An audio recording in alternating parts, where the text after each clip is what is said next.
السلام علیکم ورحمۃ اللہ وبرکاتہ۔ شہنشاہ بطحہ رحمت کائنات سرور دو عالم محمد عربی صلی اللہ علیہ وسلم کی عمر شریف جب 35 سال کی ہوئی تو قریش مکہ نے خانہ کعبہ کو دوبارہ تعمیر کرنے کا ارادہ کیا۔ چونکہ پہلی عمارت بڑی خستہ ہو گئی تھی، اس کی چھت بھی خراب ہو گئی تھی، اور اللہ رب العزت کا فیصلہ یہ ہوا کہ سمندر میں ایک جہاز جو غرق ہو گیا تھا اس کا ملبہ جدہ کے سمندر کے کنارے آ کر لگ گیا، تو قریش وہاں سے اس جہاز کا ملبہ لے کر آ گئے اور اس سے خانہ کعبہ کی چھت کو تیار کیا۔ خانہ کعبہ کو دوبارہ تعمیر کرنے کے لیے خانہ کعبہ کی جو پرانی عمارت تھی اس کو منہدم کرنا اور اس کو گرانا ضروری تھا۔ سارے قریش اس سے ڈرتے تھے کہ اگر دوبارہ تعمیر کرنے کے لیے خانہ کعبہ کو گرایا یا منہدم کیا اس کی پہلی عمارت کو تو کہیں ہم پر عذاب نہ آ جائے۔ قریش مکہ اگرچہ وہ بتوں کی عبادت کرتے تھے، وہ شرک کرتے تھے اور طرح طرح کے گناہوں میں مبتلا تھے، لیکن اللہ تعالی کو خوب مانتے تھے۔ وہ جو بتوں کو پوجتے تھے تو وہ بتوں کو بھی اس لیے پوجتے تھے، وہ یہ سمجھتے تھے کہ ان بتوں کو پوجیں گے تب جا کے ہم اللہ کے قریبی بندے بنیں گے۔ جیسے آج کل کے بہت سارے بدعتی قسم کے لوگ کہتے ہیں نا کہ بزرگوں کے پاس جائیں گے تب تو اللہ کے پاس پہنچیں گے، تو یہی عقیدہ مشرکین مکہ کا تھا کہ یہ جو بت ہیں جن کی ہم عبادت کرتے ہیں پہلے ان سے مانگیں گے تبھی تو اللہ کے پاس پہنچے گا۔ اور وہ یہ سمجھتے تھے کہ اللہ نے تو ساری کائنات بنا دی اور باقی کے کام ان بتوں کے سپرد کر دیے ہیں تو اب انہی سے مانگنا چاہیے، لیکن اللہ سے وہ ڈرتے تھے اور جب کوئی بڑی مصیبت آتی تھی تو پھر وہ بتوں کے پاس نہیں جاتے تھے، وہ ڈائریکٹ اللہ سے ہی مانگتے تھے۔ تو خانہ کعبہ کی بڑی تعظیم کرتے تھے، اور خانہ کعبہ میں ہوا بھی ایسا ہی تھا کہ جب قبیلہ بنو جرہم کے اصاف اور نائلہ نامی مرد اور عورت نے خانہ کعبہ کے اندر زنا کیا تو اللہ رب العزت نے ان کو پتھر بنا دیا تھا۔ تو خانہ کعبہ کی پرانی عمارت کو گرانے سے ہر شخص ڈرتا تھا۔ اس وقت ولید بن مغیرہ اس نے ہمت کی اور وہ یہ دعا کرتا جاتا تھا کہ یا اللہ مجھے معاف کر دینا، میں کسی برے ارادے سے خانہ کعبہ کی اس عمارت کو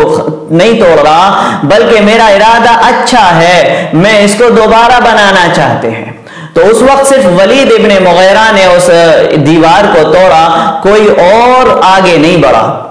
رات کو سب نے انتظار کیا کہ دیکھو اگر ولید ابن مغیرہ پر عذاب آیا تو پھر ہم جوں کا تو صحیح کر دیں گے اس کی دیوار کو اور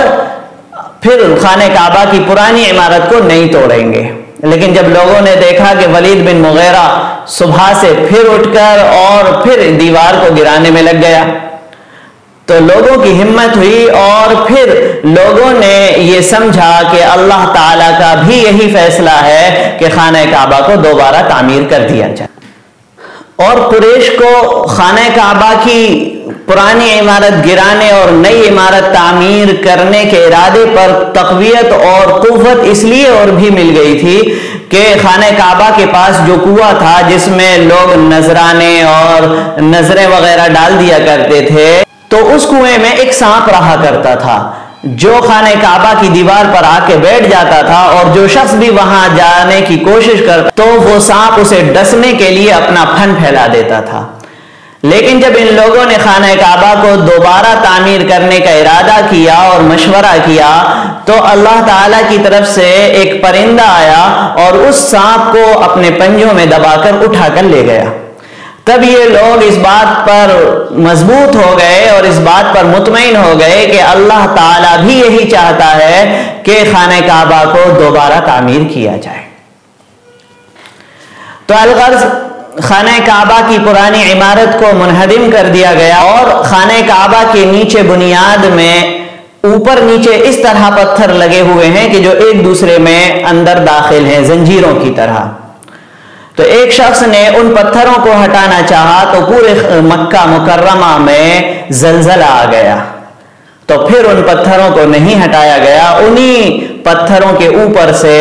پھر تعمیر کا کام شروع کر دیا گیا، اور یہ تعمیر قبیلوں میں تقسیم کر دی گئی۔ ہر قبیلہ یہ چاہتا تھا کہ یہ سعادت میرے حصے میں آئے، تو اس لیے آپسی اختلافات اور جھگڑے سے بچنے کے لیے کاموں کو بانٹ دیا گیا۔ کسی قبیلے کو حتیم کی طرف کا حصہ دیا گیا، کسی قبیلے کو حجر اسود کی طرف کا حصہ دیا گیا، کسی کو رکن یمانی کا حصہ دیا گیا، کسی کو پیچھے کی دیوار دی گئی کہ آپ لوگوں کو یہ تعمیر کرنا ہے۔ تو سارے قبیلے مل کر خانہ کعبہ کی تعمیر میں لگ گئے، یہاں تک کہ خانہ کعبہ کی عمارت حجر اسود کے رکھنے کی جگہ تک پہنچ گئی۔ جب حجر اسود تک وہ عمارت پہنچ گئی تو اب لوگوں میں جھگڑا شروع ہو گیا۔ ہر قبیلہ یہ چاہتا تھا کہ یہ سعادت اس کے حصے میں آئے، حجر اسود کو اٹھا کر وہ اس کی جگہ پر رکھے، اور تب آپس میں لوگوں نے ایک دوسرے کو قتل کرنے پر معاہدہ کر لیا کہ چاہے ہم لڑ کر مر جائیں لیکن یہ سعادت ہمارے قبیلے کو حاصل ہونا چاہیے۔ جب قریش کے بزرگ اور بڑے لوگوں نے یہ رنگ دیکھا تو انہوں نے یہ کہا کہ ایک کام کرتے ہیں، اس فیصلے کو ہم کل جو شخص بھی فجر میں سب سے پہلے آئے گا اس کے ذمے چھوڑتے ہیں، جو شخص بھی صبح سب سے پہلے مسجد میں داخل ہوگا اس کو حکم بنائیں گے، اور پھر وہ جیسا فیصلہ کرے گا اس کے فیصلے کو سب مانیں گے۔ تو اللہ رب العزت اپنے حبیب سرور کائنات محمد عربی صلی اللہ علیہ وسلم کے ذریعے اس کا فیصلہ کرانا چاہتے تھے، تو حضور علیہ السلام سب سے پہلے صبح کے وقت مسجد میں داخل ہوئے تو سارے لوگ چلا اٹھے کہ یہ امین ہے، یہ امین ہے، ہم اس کے فیصلے پر راضی ہیں۔ رسول کریم صلی اللہ علیہ وسلم کو سارے معاملے سے آگاہ کیا گیا۔ حضور علیہ السلام نے ایک چادر منگائی اور چادر بچھا کر اپنے ہاتھوں سے اس حجر اسود کو اس چادر میں رکھ دیا، اور پھر آپ علیہ السلام نے کہا کہ ہر قبیلے کے جو متعین اور منتخب افراد ہیں وہ چادر کے کونوں کو پکڑ لیں۔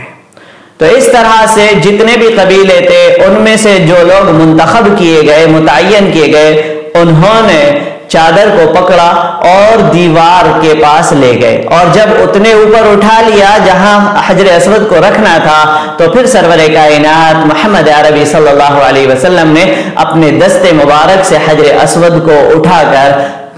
دیوار میں نصب کر دیا، اور اس طرح سے وہ جھگڑا جس کی وجہ سے کئی جانیں جا سکتی تھیں ختم ہو گیا، اور رسول کریم صلی اللہ علیہ وسلم کے فیصلے پر سارے قریش راضی ہو گئے اور یہ سعادت سب کے حصے میں آ گئی۔ یہاں یہ بات بھی قابل ذکر ہے کہ قریش نے جب خانہ کعبہ کو دوبارہ تعمیر کیا تو اس کی تعمیر میں اپنی محنت کی کمائی ہوئی حلال اور پاکیزہ آمدنی ہی لگائی ہے۔ حضور علیہ السلام کے والد ماجد حضرت عبداللہ کے ماموں ابو وہب نے جب خانہ کعبہ کی تعمیر کے لیے ایک پتھر اٹھایا تو وہ پتھر جہاں سے اٹھایا تھا ان کے ہاتھ سے چھوٹ کر وہیں چلا گیا، تو اس وقت انہوں نے کہا کہ اس تعمیر میں حلال اور پاکیزہ کمائی ہی لگائی جائے گی، حرام طریقے سے کمایا ہوا، کسی سے جبرن وصولا ہوا کہ اور برے طریقے سے کمایا ہوا کوئی پیسہ اس تعمیر میں نہیں لگایا جا سکتا۔ تو اس طرح سے خانہ کعبہ کی تعمیر میں قریش نے پاکیزہ اور اپنی محنت کی کمائی ہی لگائی۔